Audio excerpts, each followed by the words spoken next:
Welcome to the Online Digital Marketing Podcast.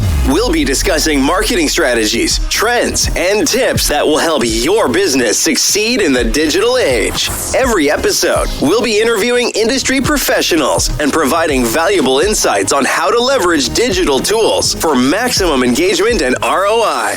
Don't forget to subscribe so you can stay up to date on the latest trends in online marketing.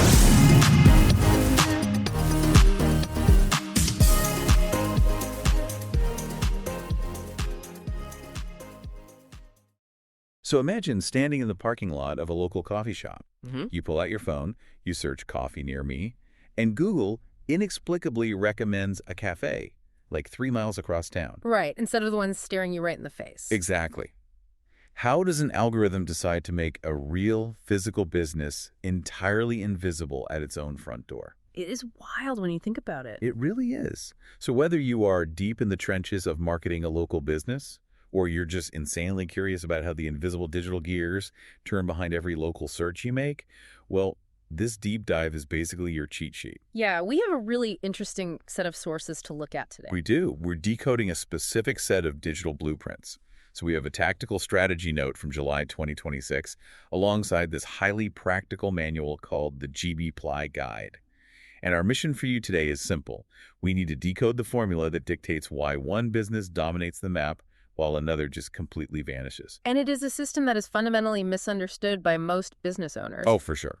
There is this pervasive myth that local search visibility is just this one-time, highly technical setup. Like a set it and forget it kind of deal. Exactly. You hire a developer, they sprinkle in some magic keywords, you hit publish, and you just sit back and wait for the phone to ring. Which is just not how it works in reality. Not at all, Yeah. because when you get into the mechanics of these blueprints, they reveal a completely different reality. The foundational premise, it changes the whole game. Google does not want a static database of information. Right. It is not the yellow pages. Okay, let's unpack this.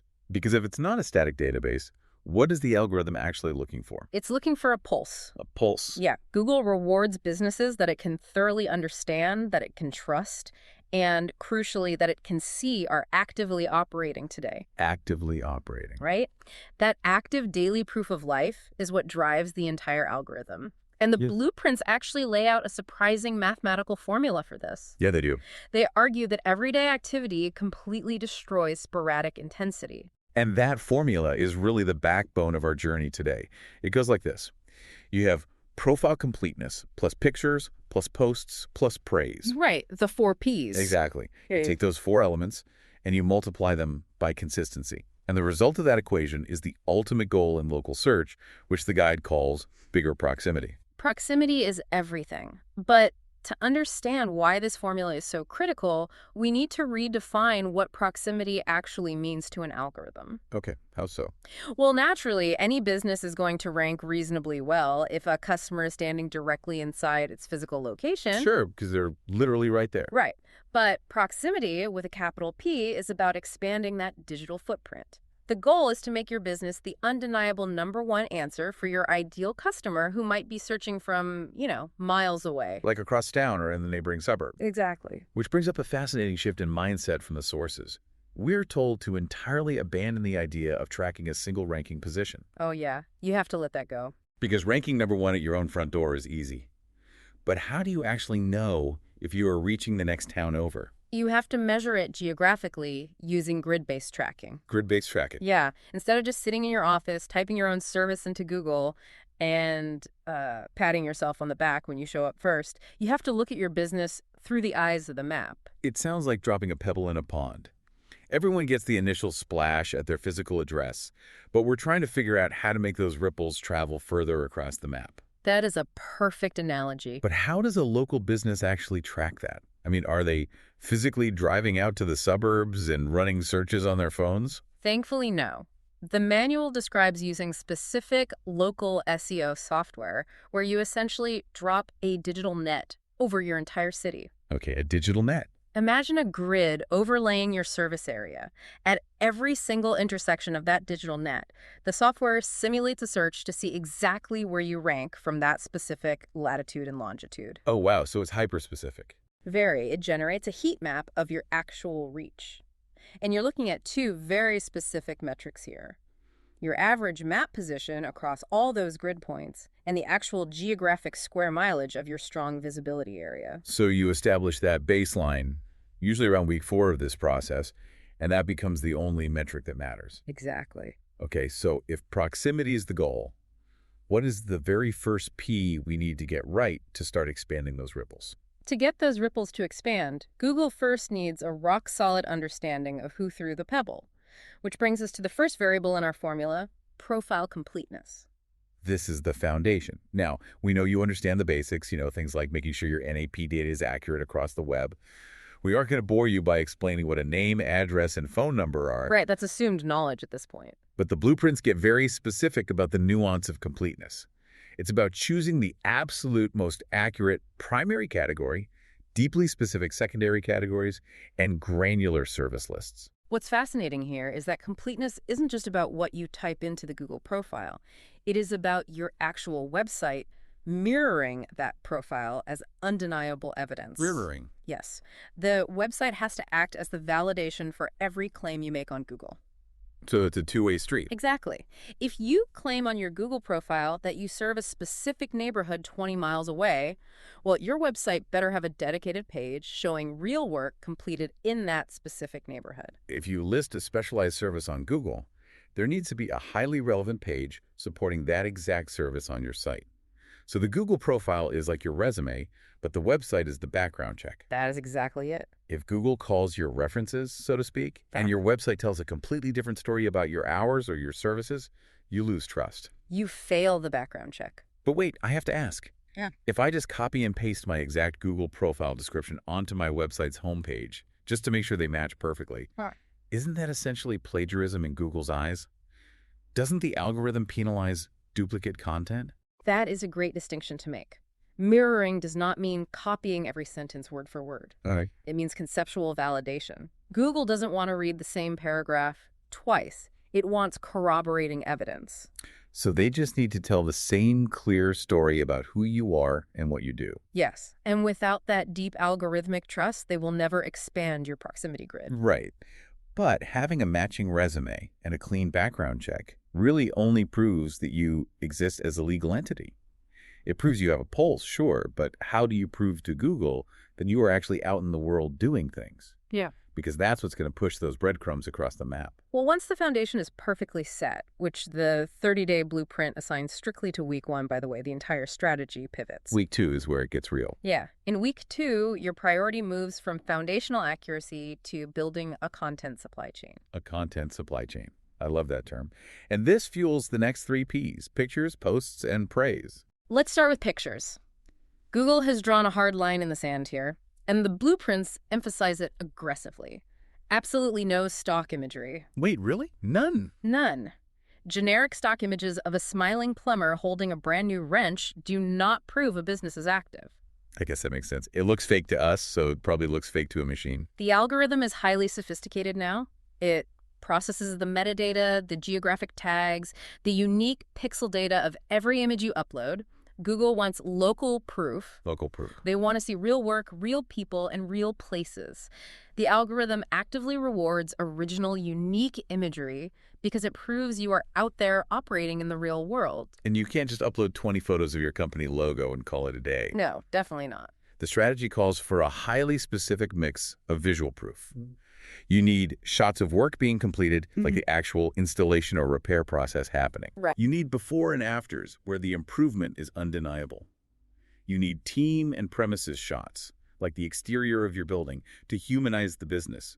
You even need pictures of the actual equipment you use. And from a purely operational standpoint, this is where most businesses completely fail. Oh, totally. Because who remembers to take pictures while they're working? Exactly. The guide stresses that you have to create a shared image folder for your entire team. You cannot have this visual supply chain relying on the business owner's memory, or worse, trapped on one single technician's phone.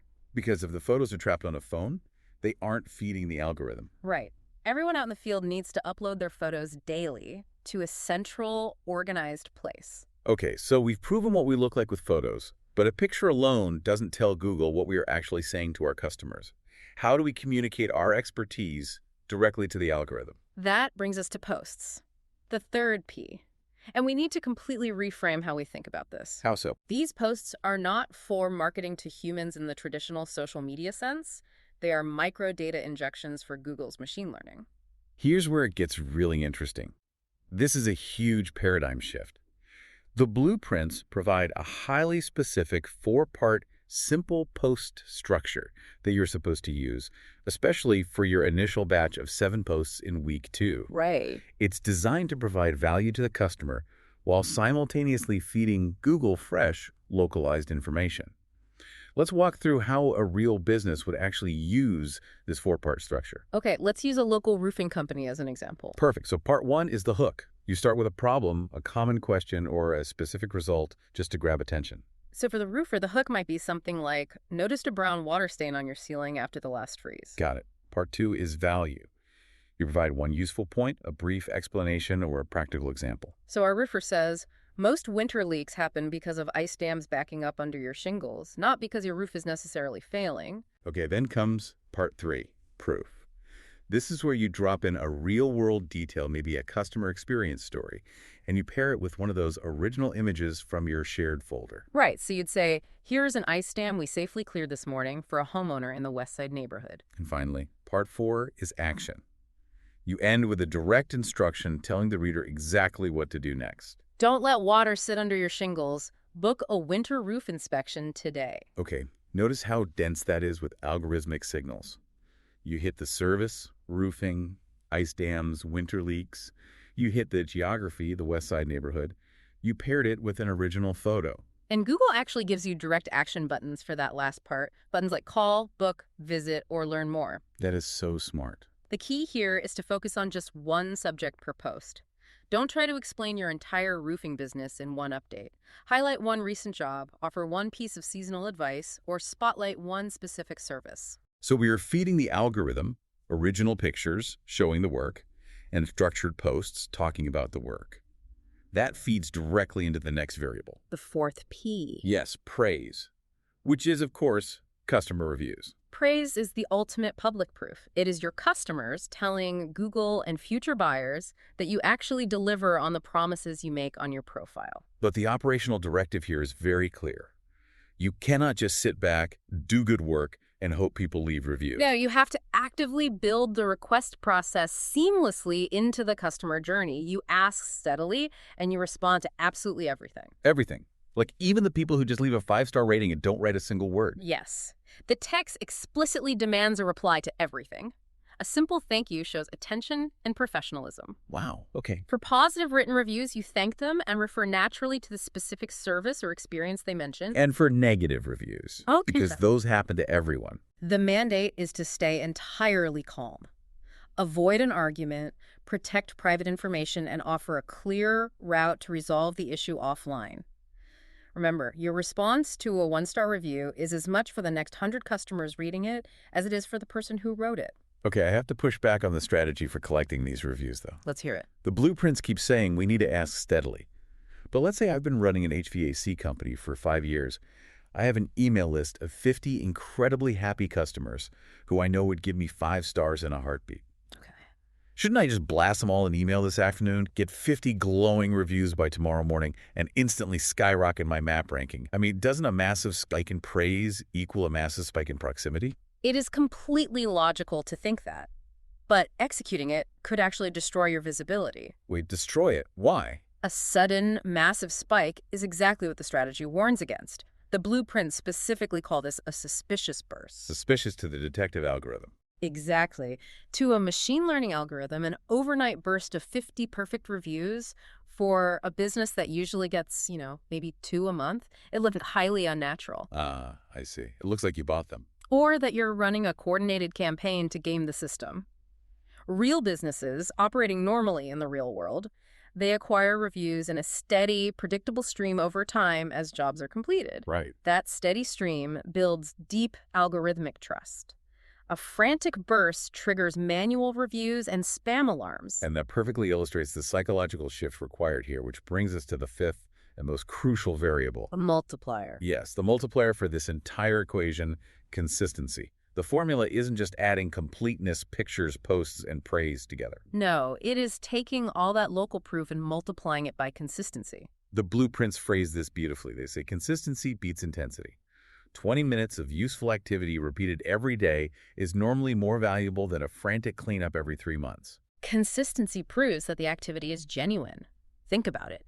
If you log in once a quarter, you dump 50 photos into your profile, you write 10 posts in an afternoon, you blast your email list for reviews, and then you just disappear for another 3 months. Right. Google sees a dormant business that occasionally wakes up in a panic, but a daily operating rhythm signals to Google that this business is a reliable, living, breathing entity. But let's get real for a second. What does that daily operating rhythm actually look like for a small business team? I mean, they are already overwhelmed just trying to answer the phones and do the actual work. It is tough, for sure. How do they fit the algorithm into their day? It breaks down into highly specific, tiered tasks. Okay. Daily, the technicians or staff need to be taking original photographs while the work is being completed. Just snapping a quick pic. Exactly.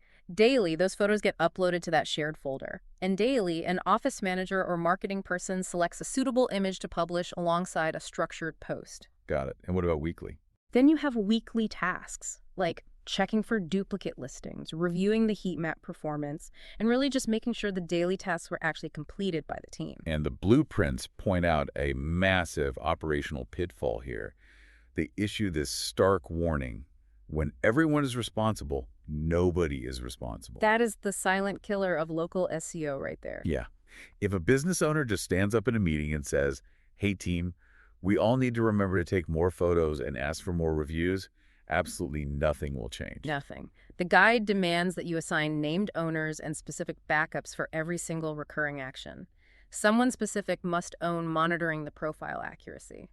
Someone specific must own writing the posts. Someone specific must own replying to the reviews within 24 hours. To put all this theory into practice, the GB Ply Guide actually provides a brilliant 30-day blueprint for implementation. It is designed specifically to prevent that feeling of being overwhelmed. It really paces the work beautifully. So let's map it out. Week 1 is purely foundational. You aren't posting anything yet. You complete the profile, you do the audit, and you make sure your website is perfectly mirroring your Google Business Profile claims to pass that background check. Then week 2 is building the content supply chain. Right. You set up the shared image folder, you start training the team to collect fresh photographs, and you write that first batch of 7 posts using the hook, value, proof, action structure. Then week 3 is entirely dedicated to building the praise system. You generate your direct review link, you train your staff on the script, and you figure out exactly when in the customer journey you're going to ask for that review. And how you will handle the replies. Right.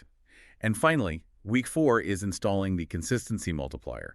You formally assign those named owners, you schedule the recurring tasks into your calendar, and you run that local SEO software to capture your baseline map visibility on the grid tracker. That progression is vital. You do the foundation first, then you build the routine. You don't try to make the profile look perfect before you publish anything. Right? You just start. You just start feeding the system day by day. So what does this all mean? It leads to this ultimate realization. When you get to day 30, you aren't popping champagne because your profile is finally, finished. Far from it. In fact, the blueprints explicitly state, do not ask whether the profile is finished. Ask whether this system is now running without relying on memory. That is the profound insight of this entire strategy. If we connect this to the bigger picture, that ongoing maintenance, that system running automatically without relying on the owner's memory, is the only way to actually win in local search. Because proximity is naturally limited by geography. You cannot just demand to rank everywhere. Exactly. But by continuously feeding the profile with fresh evidence, new examples of work, recent customer stories, answered questions, you are continuously giving the cautious detective stronger and stronger reasons to expand that visibility grid. You're proving day in and day out that you are the most useful, relevant, and active result for a customer, even if they are 5 miles away. It is a complete perspective shift from traditional SEO. It really is. So, to recap the logic of the journey we took today, we started by realizing that the algorithm doesn't want static data. It wants a pulse. Right. We built the foundation with completeness, ensuring the website acts as an undeniable mirror to validate our claims. The background check. Exactly. We then built a supply chain of local proof through original, non-stock pictures, structured microdata posts, and a steady, unbursted stream of praise. And we learned that none of it matters unless we multiply it by consistency. Right, turning random frantic marketing bursts into a daily, systemized rhythm of proof. The core ethos stated right in the guide really sums it up perfectly. What was it again? It tells the reader, do not treat this as a one-time optimization job. Complete it, feed it, prove it, and keep doing it. Complete it, feed it, prove it. And keep doing it. It has to stop being a marketing project and simply become another standard part of the normal running of your business. As we wrap up, this raises an important question.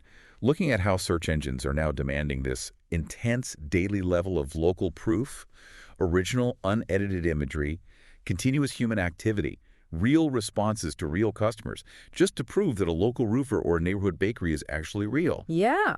Well, it makes you wonder about the broader internet.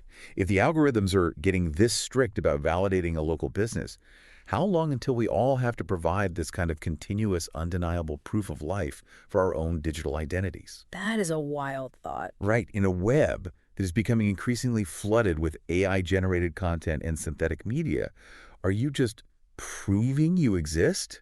Or are you having to prove you are alive? Oh. It's definitely something for you to chew on as you look at your own digital footprint this week. Thank you for exploring these blueprints with us today on this deep dive. We will have another stack of sources ready for you next time. Ready to take your online business to the next level? Subscribe to our digital marketing podcast and then join our Accountability for Success Mastermind.